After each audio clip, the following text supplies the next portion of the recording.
zigzag conversion. सो आपको कुछ एक स्ट्रिंग दे दिया और आपको बोल रहे हैं कि अब इसको रोज में ब्रेक करो और फिर ज्वाइन करके बताओ। यानी कि अगर इसको 3 रोज में ब्रेक करने होंगे तो हर एलिमेंट को एक एक रो को असाइन करो सीक्वेंशियली, और फिर आप उसको जोड़ के जो स्ट्रिंग बनता है वो रिटर्न करके दो।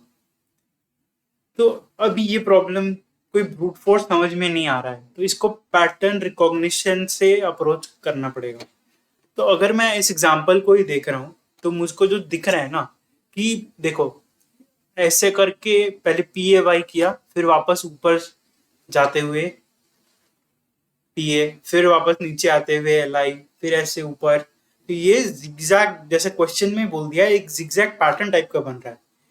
तो इसको अप्रोच करने के लिए अगर मान लो 3 रोज दिए हैं तो मैं क्या कर सकता हूँ कि यहाँ 3 अरेज बना सकता हूँ। ठीक है, 1, 2 और 3। 3 अरेज में हर बारी एक एलिमेंट को स्टोर कर लूंगा ऐसे जाते जाते। फिर जब मैं लास्ट वाले पे पहुंचूंगा, यानी कि मान लो यहाँ नंबर ऑफ रोज 3 है ना, तो मैं जैसे ही थर्ड थर्ड अरे पे पहुंचूंगा तब मुझे पता चल जाएगा कि अभी मुझे वापस घूमने की ज़रूरत है। तो मैं एक फ्लैग ले लूंगा, कोई भी साइन नाम से ले लो या फ्लैग नाम से ले लो, उसको मैं उल्टा कर दूंगा। तो अगर ट्रूथ हो तो फॉल्स कर दूंगा, तो वो बोलेगा कि अब ऊपर जाओ, तो अभी मैं ऊपर जाऊंगा। ऊपर आते ही मुझे बोलेगा कि नीचे जाओ, तो मैं ऐसे करके इस 3 अरेज को फिल कर लूंगा। या 3 अरेज लेने की जगह आप एक अरे पे 3 इंडेक्सेस भी ले सकते हो। ठीक है, अगर ये एक ही अरे है तो ये 0th इंडेक्स, ये फर्स्ट, ये सेकंड, ऐसा हो गया। तो फिर क्या होगा यहाँ पे, आपको ये खाली इंडेक्सेस को हैंडल नहीं करना पड़ेगा। आप सिर्फ ज्वाइन कर सकते हो तीनों इंडेक्सेस को साथ में, सोल्यूशन मिल जाएगा।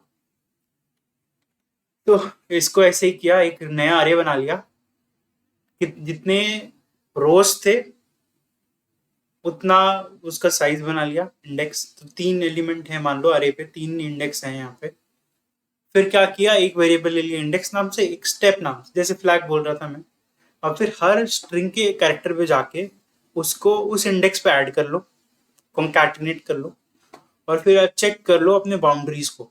अगर आप फर्स्ट अरे पे हो तो आप नीचे जाओ, तो स्टेप को मैंने 1 कर दिया। या मैं लास्ट रो पे अगर पहुंच गया तो आप उसको -1 कर दो, यानी कि अब ऊपर आने का समय। उसी तरह से आप इंडेक्स को भी बढ़ा या घटा सकते हो। तो मान लो तो 3 पे थे तो -1 करोगे तो 2 पे आ जाओगे। वैसे ही अगर 2 पे थे और नीचे जाना है तो अब यहाँ नीचे जा रहे हैं तो यहाँ पे 3 हो गया, ऊपर जा रहे थे तो 1 हो जाएगा।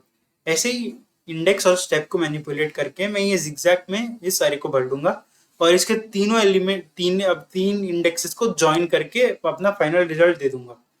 तो ये ओ एन टाइम पे हो गया, where N is the length of the string, and इसका स्पेस भी एक कांस्टेंट अरे में हो जाता है।